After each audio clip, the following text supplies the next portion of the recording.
Here's something nobody tells you. The smartest person in any room usually isn't the one talking the most. They're not the one with the most degrees on their wall or the most facts memorized. They're the one quietly watching, thinking, seeing things everyone else is missing. And here's the part that might surprise you. That person wasn't born that way. And here's the part that might surprise you.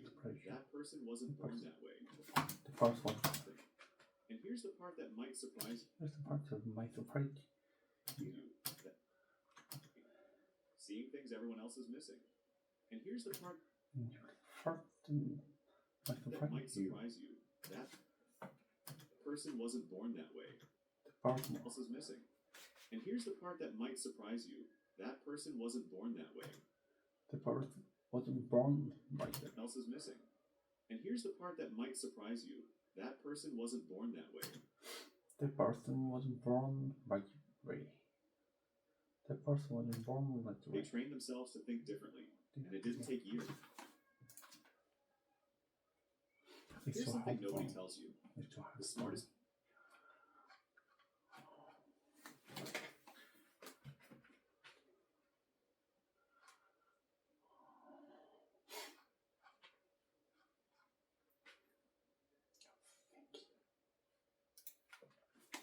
Have you ever wondered why it feels so hard to think in English? Even after learning so many words and grammar rules, you may be able to read English, write in English, and even understand others when they speak. Able to read English, write in English, and even understand others when they speak. Able to read English, write in English, and even understand others when they speak. Able to read English, write in English, and even understand others when they speak. And even understand others when they speak. But when it comes to forming your own thoughts in English, understand others when they speak. But when it comes to forming your own thoughts in English, even understand others when they speak. But when it comes to forming your own thoughts in English, understand others when they speak. But when it comes to forming your own thoughts in English, it suddenly feels like a big wall stands in your way. This is because most learners don't actually practice the skill of thinking in English. They practice reading, writing, listening, and speaking, but their brain is still translating every word from their native language into English. The real secret to fluency is not just learning English words, but actually training your mind to think in English directly. So how can you do this? It begins with the small things. Your inner voice, the voice inside your head that speaks to you every day, can slowly be trained to use English. For example, when you every day can slowly be trained to use English. For example, when you wake up in the morning, instead of saying to yourself, I need to brush my teeth. For example, when you wake up in the morning, instead of saying to yourself, I need to brush my teeth in your own language, say it in English. I need to brush my teeth. If you are walking to school or work, describe what you see around you in English. Tell yourself, the sun is bright today, or that car is moving fast. At first, these sentences might feel slow or even unnatural, but the more you practice this kind of inner talk, the more automatic it becomes. Eventually, your brain will begin to think in English without needing to translate. Another powerful method is surrounding yourself with English sounds and words as much as possible. Your brain is like a sponge. The more English you hear, the easier it becomes to think in it. Instead of only studying English during a short lesson, make it part of your lifestyle. Watch TV shows, listen to podcasts. Don't worry if you don't understand everything at first. The important thing is that your ears and your brain are getting used to the rhythm, tone, and natural flow of the language.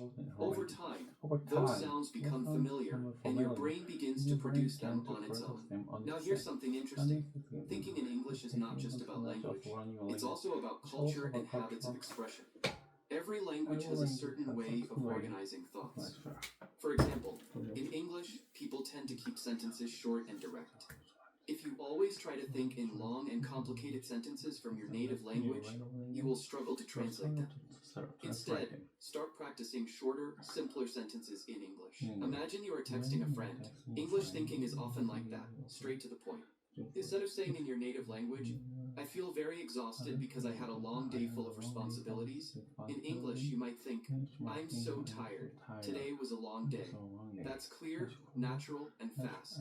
One more important part of thinking in English is to lower your fear of mistakes. Many learners stop themselves from thinking in English because they are worried about grammar. But thinking is private. No one else can hear your thoughts because they are worried about grammar. But thinking is private. No one else can hear your thoughts. This is your safe space. Even if your sentence in your head is not perfect, it doesn't matter. What matters is training your brain to move in English without stopping. With time, your mistakes will reduce naturally because your brain will get better at choosing the right words and grammar patterns. To make this habit stronger, you can also practice speaking to yourself in English when you are alone. Some people feel shy about this, but it is one of the best ways to train your brain. For example, if you are cooking, describe what you are doing. I'm cutting the vegetables. Now I'm adding salt. The food smells good. If you are driving or walking, you can say, I see children playing. The weather feels cold today. These little sentences may feel simple, but they are actually very powerful because they help connect your daily life with English thought. Visualization is another tool that can help. When you learn a new word, don't just connect it to a translation in your native language. Connect it directly to an image in your mind. For example, when you learn the word apple, imagine a shiny red apple. When you learn the word happiness, imagine a big smile on someone's face. This way, your brain will not waste time translating from your native language. It will connect English words directly to meaning, which makes thinking in English much faster. Immersion is also key. If possible, try to create situations where English is the only option. Change the language on your phone to English. Write your shopping list in English. Send short messages to yourself in English. Even if it feels strange at first, it is short messages to yourself in English. Even if it feels strange at first, it is pushing your brain to get comfortable with English in daily life. Remember, thinking in English is not something that happens in one day. It is a skill, and like any skill, it grows with practice. Finally, let's think about the reward. Why should you put so much effort into thinking in English? Because once you reach that stage, everything becomes easier. You will speak faster, understand more clearly, and feel more confident. You won't spend so much time translating in your head. Instead, you will live inside the language.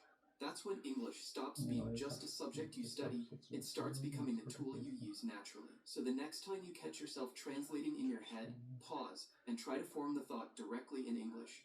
Start small, be patient, and keep practicing. With time, your brain will adjust, and one day, without even realizing it, you'll discover that your natural way of thinking is in English. And when that happens, you'll feel a new kind of freedom in your learning journey. Take care when that happens. You'll feel a new kind of freedom in your learning journey. Take care of yourself. Take care of yourself. Okay. And it's time to read a book.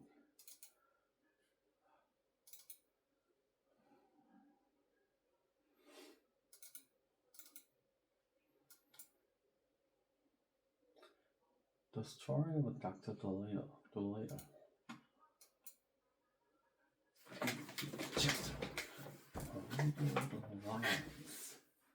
John Dolittle. Now became dreadfully overweight. He found out that the gorillas,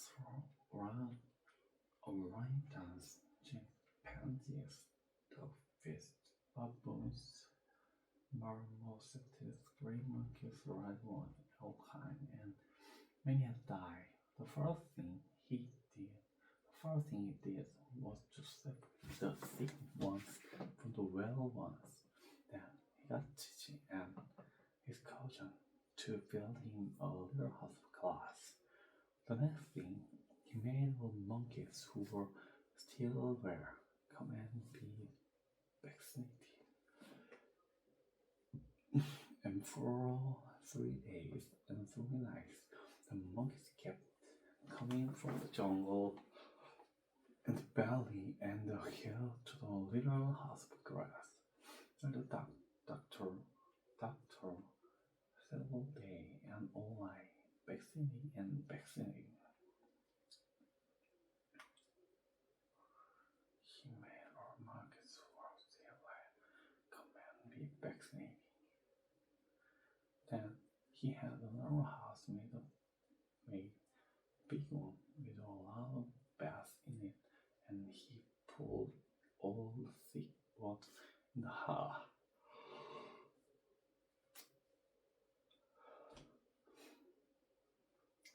But so many more thick, there were not enough well ones to do the nursing, so he sent a message to the other men and were like the lion and leopard and tell us to come and help with the nursing. But the reader of the lions was a very fast creature, and when he came to the doctor's big house for bed, he seemed angry and scornful. Angry and scornful.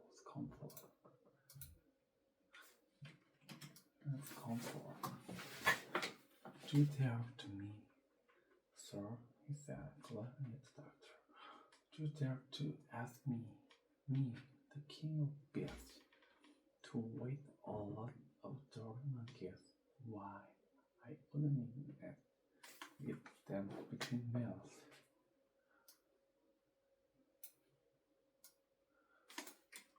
Well,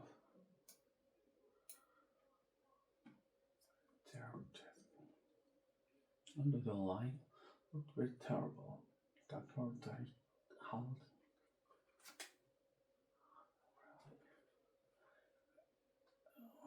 I didn't ask you them, he said quietly, and besides, I asked you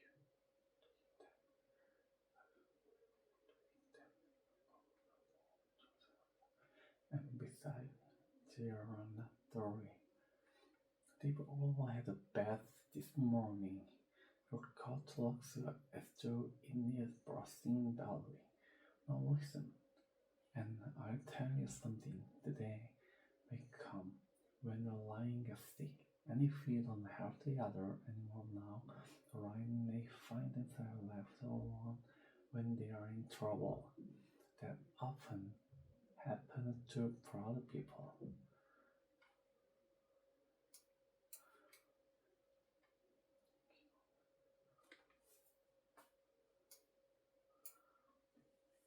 The lions are never in trouble. They only make trouble. The leader turning off his nose, and he stalked away into the jungle. Feeling he had been rather smart and clever, then the leopard got proud too and said they won't help. And then, of course, the antelopes,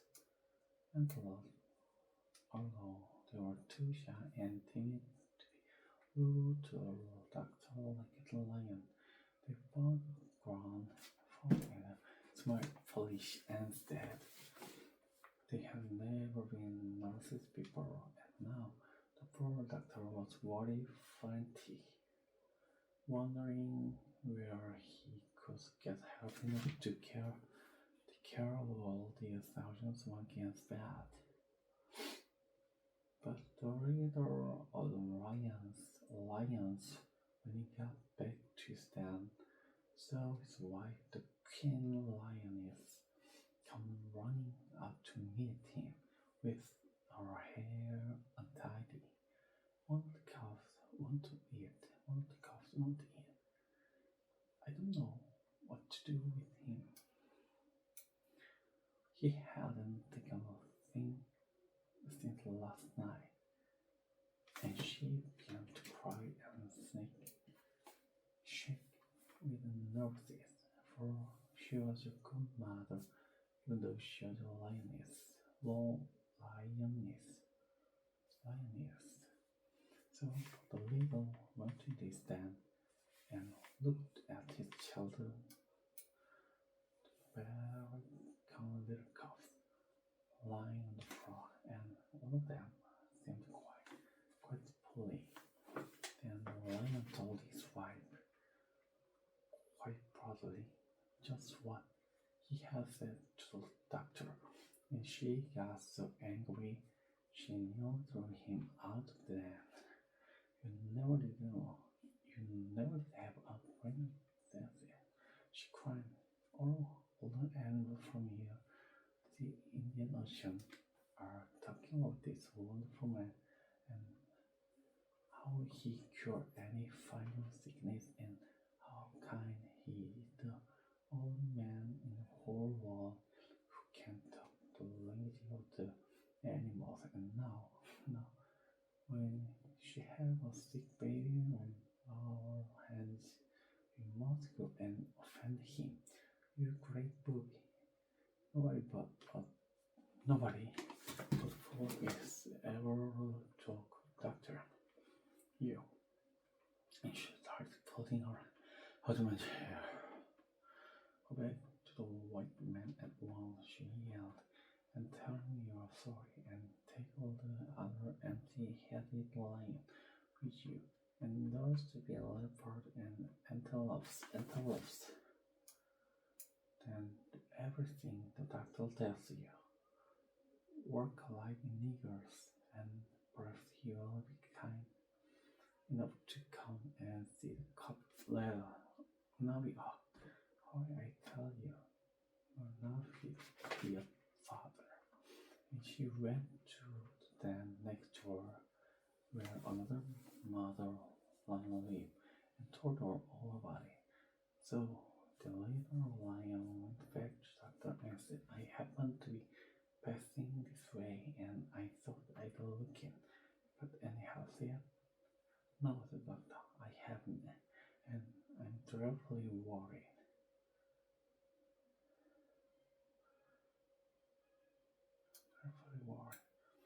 It's pretty hard to get these days, said the lion. Animals don't seem to want to work anymore. You can't blame them in a way. Well, I think you're in but I don't mind doing what I can just to exercise. So long as I don't have to wash the grocery, and I've told all the other hunting animals to come and do their share. The leopard should be here and meet now, and and by the way, you've got a sick cub at home. I don't think there's much the matter with him, my sir, but my wife is anxious, or around that way this evening. You might take a look at him, will you? And the doctor was very happy.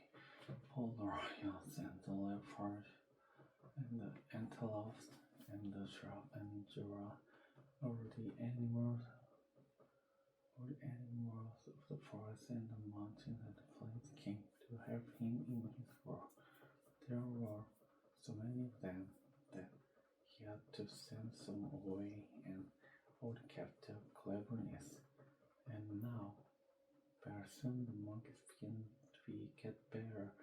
At the end of the week, the big house full of beds were half empty, and at the end of the second week, the last monkey had gone well. The doctor's work was done, and he was so tired he went to bed and slept for 3 days without even turning over. Okay.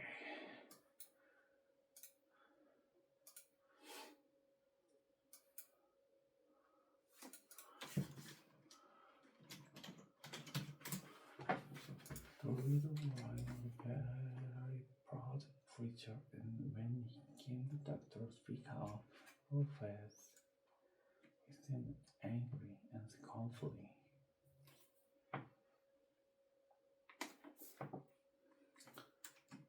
Do you dare to ask me?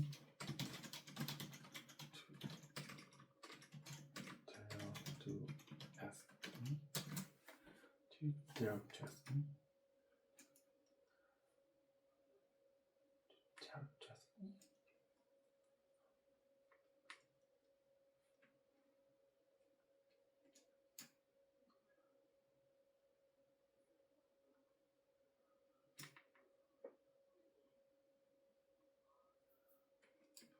you to ask me? Do you dare to ask me? The key we have to wait in the laboratory. Why? I wouldn't think. Why? Maybe. Then between.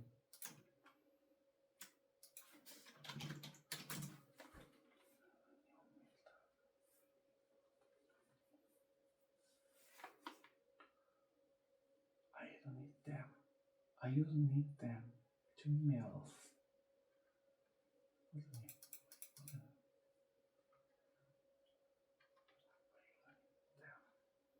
I don't need. I don't even need them. 2 meals. 2 meals. 2 meals.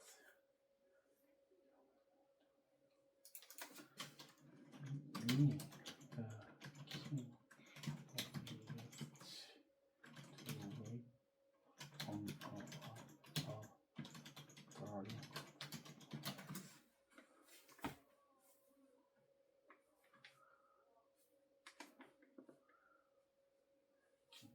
The king of here to wait on the rock monkey.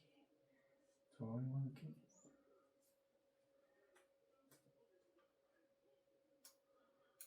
And love.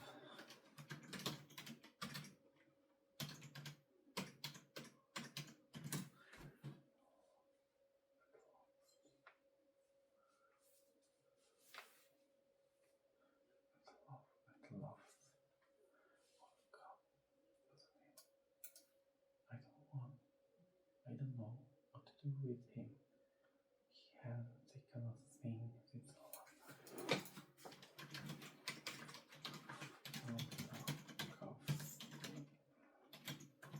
Yeah, she don't know what to do.